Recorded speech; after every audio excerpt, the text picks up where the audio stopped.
انت طالق.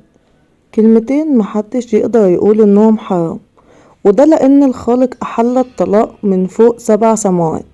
بس المجتمع حطهم في خانة اسوأ من الحرام، وخلى الطلاق للست عبارة عن جحيم بتعيش فيه، وكأن يوم طلاقها هو اليوم اللي بتطلع فيه شهادة وفاتها. بس انا اتقتلت مرتين، وشفت اللي خلاني اتأكد ان العدل مش موجود في الحياة، وان ربنا بس هو اللي من صفاته العدل، ويمكن لما اوكله في امري يحكم في امري بالعدل. ست متجوزة بقالها 3 سنين، بحاول بقدر الامكان اخلي حياتي مع جوزي تكون افضل، وبحاول بقدر استطاعتي ان اوزن بين شغل البيت وبين ان ابقى واحدة ست لجوزي، اهتم بشكلي بلبسي بطريقة كلامي شوية، عشان تمشي الحياة زي ما هي ماشية في كل البيوت. الكل بيقول سوزان مفيش أطيب من قلبها، وكنت بحمد ربنا على النعمة دي. بس واضح ان الدنيا محبتش الصفة دي فيا، وقررت تعاقبني في حياتي كلها. جوزي بدأ يتغير بطريقة غريبة، وكأنه وصل لمرحلة القرف مني. حتى لما حاولت أعرف منه هل موضوع الخلفة هو السبب، كان جوابه بارد ومش مريح لنفسي، كأنه بيعاقبني الأسباب مش بإيدي من الأساس.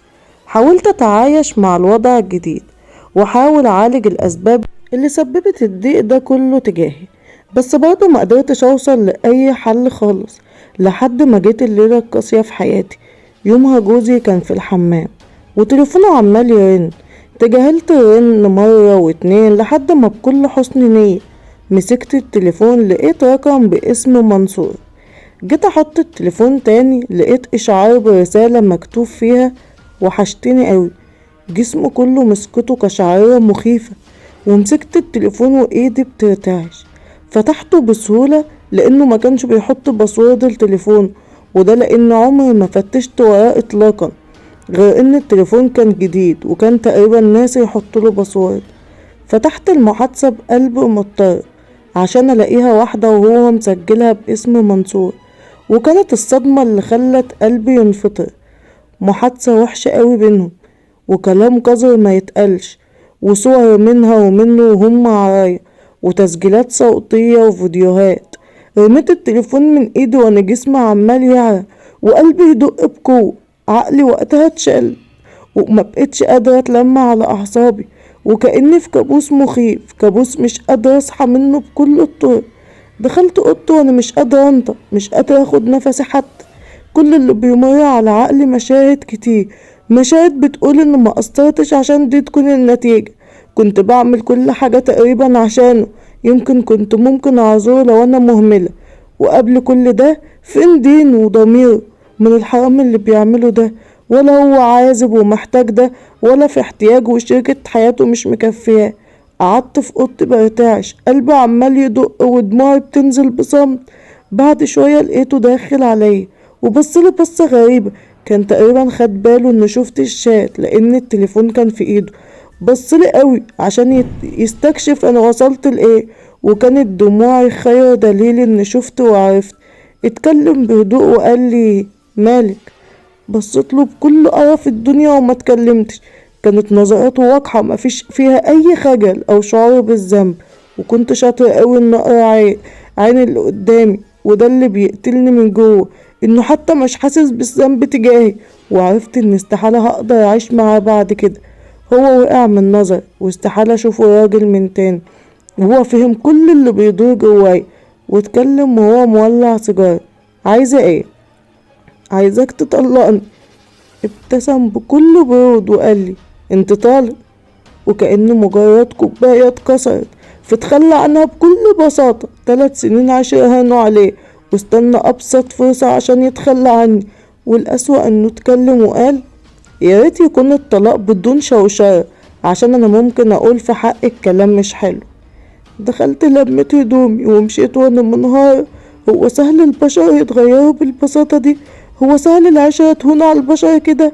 كل اللي قدرت اقوله وانا ماشية: حسبي الله ونعم الوكيل فيه. ورحت اكمل حياتي في شقة امي. رحت مكسورة وروحي مشروخة من جوه. وقتها قالت لي: وكلي امرك لله يا بنتي وهو هيرضيك. يمكن وقتها هديت شوية لما عرفت انه شايف وحاسس بيا، وده يكفيني قوي. وكلها شهور وجت أختي متطلقة هي كمان.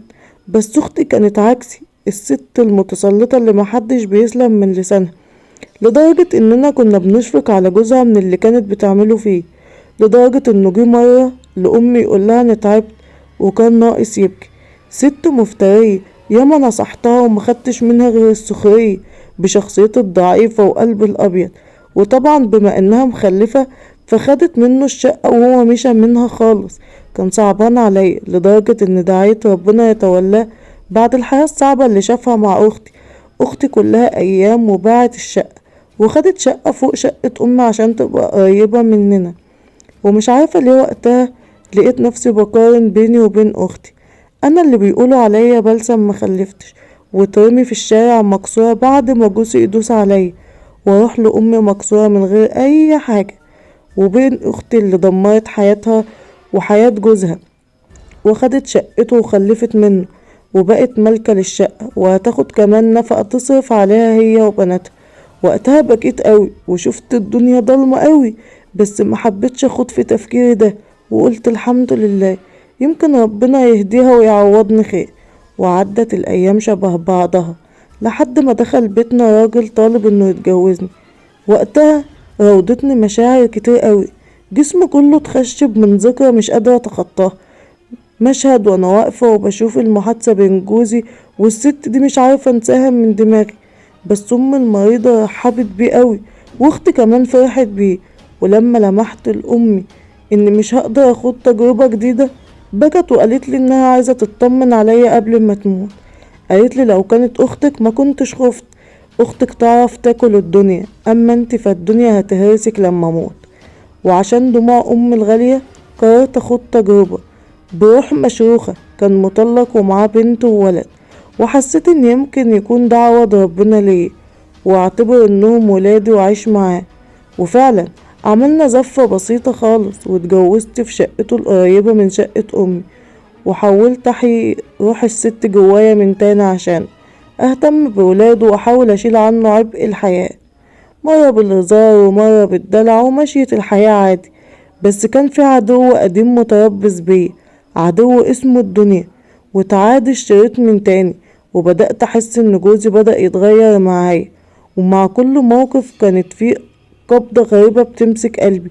كنت بحاول أتجاهل الشعور ده وبحاول أتناسى ذكرى عمالة تنهش في روحي من جوه، لحد ما في يوم أمي تعبت وقررت أروح لها وبات معاها كمان.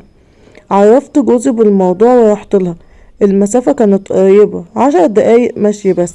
كانت تعبانة قوي وقتها، دورت على أختي ملقتهاش، تلاقيها فوق في شقتها واحدة جاحدة من يومها.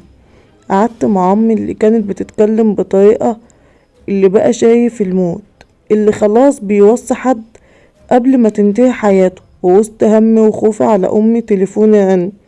كانت جارتي. أول ما رديت عليها لقيتها بتقولي أنا سامعة صوت واحدة مع جوزك في شقتك. جسمي اتصعق زي الممسوس أول ما سمعت كلامها. قعدت على الكرسي مش قادرة أقف، جسمي بيرتعش وحاسة بخوف رهيب. أم بصتلي وسألتني مالك. صوتي مخرجش حتى، فضلت واقعة لدقايق في دوامة أفكار كبيرة. لا لا لا، ممكن يكون صوت التلفزيون. طب هو هيعمل كده ليه؟ يمكن تكون أخته، يمكن الست دي عايزة توقع بيني وبين جوزي. أيوة هي عايزة كده، وأنا هروح وهثبت لها إن جوزي راجل محترم.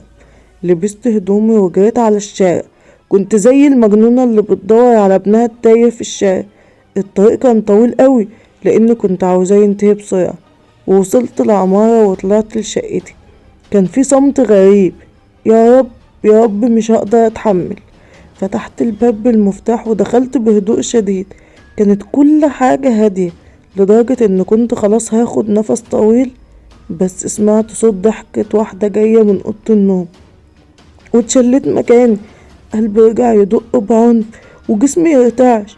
لا لا مش هقدر. قربت وانا كاتمة نفسي وبحاول منهارش في الارض ناحية الاوضة، وسمعت صوته بيضحك وبيقول طول عمرك شقية يا منى. منى مين؟ رقي نشف وعينيا جحظت في رعب، وفتحت الباب وكانت صدمة العمر. دي مش محادثة تليفون، ده جوزي مع اخت على السرير اللي بنام عليه، وقفت ابصلهم وانا في حالة صدمة رهيبة، حاسة اني اتشلت مكاني. كل اللي بيصرخ هو عقلي لانه مش مصدق اللي شايفه. وشافوني الاتنين واتكرر الموضوع. مفيش اي نظرات خوف او تأنيب ضمير، كانت نظرات بجحة وسخرية. اختي لبست هدومها بكل هدوء وهو وقف يبصلي باستفزاز. كنت فاقدة النطق وفاقدة الحركة، عينيا هتخرج من مكانها ودموعي بتسيل في صمت. اتكلمت اختي بكل برود وقالت: ده حال الدنيا يا سوزان، واتمنى تكوني واعية كده لان ده بيحصل عادي. ابتسم هو عشان يقول: انا هعملك اللي انت عايزاه حتى لو عايزة تتطلقي. عشان تضحك منى وتقول: ايوه ايوه ايوه طلقها ونتجوز انا وانت. وقعت من طولي وقتها. فقت عشان الاقي نفسي في الشقة لوحدي، معرفش هو ودى اولاده فين ولا كنت بفكر في ده. قمت زي المكسورة، لميت هدومي ورجعت لأمي. أمي اللي كانت بتحتضر، ومع احتضارها حست بي، حضنتني وهي بتموت وكل اللي قالته: ربنا هيعوضك وهيجازي الظالم يا بنتي، وكل أمرك ليه وخلي بالك من نفسك. ومفيش يومين وماتت أمي، ووقعت أنا في غيبوبة سودا. كنت زي المضروبة بألف خنجر في جسمها. فضلت أسبوع عايشة زي الجثة اللي بتتحرك لحد ما جوزي طلقني، واختي جابت مشتري للشقة وجابت لي نصيبي منها. وقررت أهرب من حياتي كلها، ولقيت نفسي بقارن نفسي بيها تاني. هي البجحة اللي خدت جوزي وحياتي، وانا الطيبة اللي خدت فوق دماغي من تاني. وكأن الدنيا بتحترم القذر وبتدوس على المحترم. وسافرت لمحافظة تانية وأجرت شقة فيها، ويوم بعد يوم لقيت شغل في محل ملابس. وقررت أكمل حياتي بعد ما عملت بوصية أمي ووكلت ربنا في كل حاجة. وبعد شهر لقيت صاحب المحل بيعرض عليا الجواز، ويمكن دي كانت أول مرة أصور على الدنيا كلها من خلاله. شتمته وهزقته وسبت المحل كله، وقعدت يوم كها أبكي في البيت بكل حرقة. ولقيت رسالة جتلي منه على الواتس، كان مكتوب فيها: يشهد ربنا ان حبيتك من قلبي وتمنيتك زوجة ليا بعد موت مراتي، وايا كان اللي حصل وعد مني مش هفتحك في الموضوع ده تاني، بس رجع للشغل. بس ليا طلب واحد: وكلي ربنا ما بينا وصلي استخارة. وبجيت اكتر واكتر، ولقيت نفسي على المصلية منهارة من البكاء، بدعي ربنا وبطلب منه المدد والصلاح. ونمت يومها على المصلية بدموع. صحيت تاني يوم حاسة براحة نفسية غريبة، كأني لسه مولودة من جديد. وقررت اختار اللي ألهمني بيه ربنا، ووافقت على الجواز منه. ما كنتش هستحمل كسرة جديدة، بس اتنازلت واستسلمت لاختيار ربنا. وليلة فرحي قالي جوزه وهو مبتسم: انا مش عايز منك اي حاجة النهاردة غير انك تحكيلي، ويشهد رب ان هعوضك عن كل اللي فات. وفضلت ليلة كاملة ابكي واحكي كل حاجة بالتفصيل. وفي النهاية قالي: من خاب من وكل ربه. وبعد اسبوع بتصفح الفيسبوك، وكانت المصيبة فضيحة كبيرة حصلت لستات كتير قوي، منهم اللي متجوزة واللي متطلقة. والفضيحة كانت عبارة عن ان شخص ما كان بيجيبهم شقته ويعمل معاهم الفشحشة ويصورهم. وكانت الصدمة لما لقيت صورة مغرقة الانترنت. عارفين كانت مين؟ كان جوزي اللي شفته مع اختي. والصدمة الاكبر لما لقيت اختي اسمها موجود ضمن الستات الكتير المتصورين دي، وعرفت ان كل اللي اتصور اتقبض عليه، وان اختي اتفضحت فضيحة كبيرة في المنطقة لانه ما اتجوزهاش. بيوت اتخربت في الفضيحة دي وناس سمعتها بقت في التراب. بس المثير للشفقة ان الناس اطلقوا عليه لقب معناه انه قوي وانه جامد عشان عمل كل ده مع ستات كتير، ولا كأنه زاني قذر يستحق الموت. يومها جالي جوزي مبتسم وقال لي: شفت ربنا جابلك حقك ازاي، وانه بعدك خالص عن اشخاص كانوا هيدمروا سمعتك. وقتها بس خدت نفس عميق قوي. وقتها حسيت ان رحمة ربنا بتطبطب عليا. انا في بيت جوزي مرتاحة، واختي في الاسم بيتحقق معاه، ووقع في فضيحة دمرت حياتها.